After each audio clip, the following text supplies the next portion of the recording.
Excel электрондук таблицасына кирүү үчүн пуск менюсуна киребиз. Бул жерден Excel 2016 же болбосо все программы деп туруп, бул жерден Excel 2016 дегенди басып алабыз. Бул жерден эми биз пустая книганы тандайбыз. Биздин ол ачылган бетибиз китеп деп эсептелинет.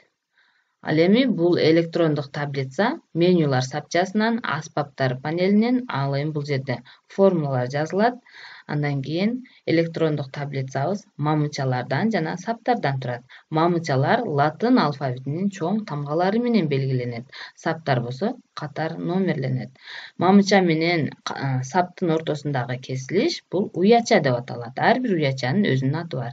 B2 уячасы, ал эми E5 уячасы, бул болсо H2 уячасы.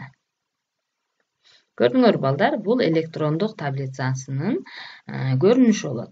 Эгерде бул жерге барак кошо турган болсок, мына төмөн жакка кирип, лист 1 барак ачылып турат. Кийинки баракты ачыш үчүн плюс белгини басабыз. Лист 2, лист 3 деп туруп, бул жерден кийинки барактарга өтсөк боло берет экен балдар.